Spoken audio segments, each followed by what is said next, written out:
जैसा कि आपको विदित है कि इतने 20 दिनों से हमारा जो ठेके के खिलाफ आंदोलन चल रहा है, ये आंदोलन पिछले 4 दिनों से इसलिए हमने वहाँ पे बंद किया था क्योंकि माननीय मंत्री हमारे अनिरुद्ध जी, जो कि पंचायती राज मंत्री है, इनके कहने जब इन्होंने हमें आश्वासन दिया था और पत्रकार वार्ता में इन्होंने स्पष्ट तौर पर कहा था कि ये आज ही मैंने आदेश दे दिए हैं कि ठेका बंद हो जाएगा। इस कारण हमने आंदोलन को स्थगित किया था, परंतु आज 4 दिन हो गए और मंत्री महोदय जी के आश्वासन और आदेश के बावजूद भी ठेका बिल्कुल वैसे का वैसा खुला है।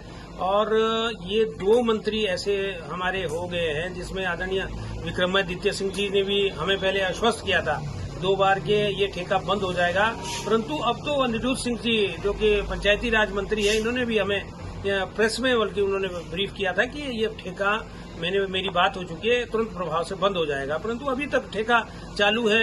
ये किस तरह का सिस्टम चल रहा है कि मंत्री दो मंत्री और वो भी एक पीडब्ल्यूडी मिनिस्टर और एक पंचायती राज मंत्री के कहने के बावजूद भी ठेका बिल्कुल बिना किसी रोक टोक के चल रहा है।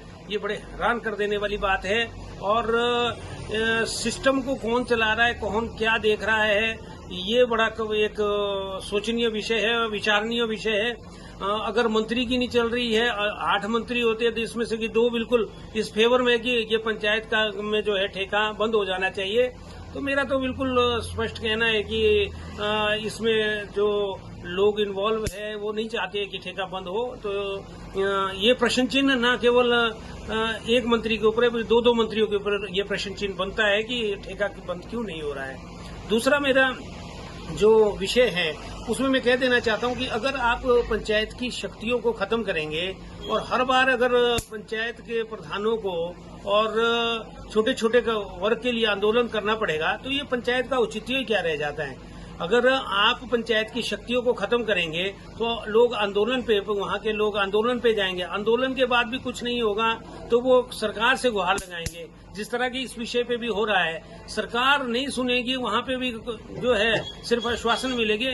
तो उस जो आपने एक जो है पंचायती राज का जो सिस्टम है वही खत्म हो जाएगा। न्याय दिलाने हम न्याय कैसे दिला पाएंगे, ये बहुत बड़ा प्रश्न चिन्ह है। अगर न्याय नहीं दिला पाएंगे तो क्या जरूरत है कि पंचायतों का जो है गठन किया जाए या पंचायती राज को बनाया जाए। फिर तो ये पंचायती राज ही खत्म हो जाना चाहिए। पंचायत प्रधान की शक्तियां नहीं है तो वहाँ पे जो है क्या प्रधान एक मनरेगा को वर्क कराने वाला होना चाहिए, बस वो शक्ति उसके पास है। तो ये मेरा बहुत सारे क्वेश्चन है। और जो पंचायतें नशा मुक्त होनी चाहती है वो कैसे नशा मुक्त होगी जब आप जबरदस्ती थोपेंगे वहाँ पे। और जो जिन पंचायतों ने खुद के नियम बनाए हैं, जैसे मेरी पंचायत है, हमने नियम बनाए हैं कि अगर वहाँ पे कोई शराब का कारोबारी पकड़ा जाता है तो उसके सारे जो अधिकार है वो खत्म कर दिए जाते हैं और पंचायत उसको किसी भी तरह का कोई भी जो पंचायत से मिलने वाली सहायताएं होती है वो बंद कर दी जाती है। अगर कोई हुड़दंगी वहाँ पे जो है हुड़दंग करता है, अगर वो 2 बार उसको क्षमा किया जाता है, अगर वो तीसरी बारी भी हुड़दंग करता है फिर उसको भी वही सजा जो है पंचायत की ग्राम सभा ने तय किया है, लोगों ने तय किया है।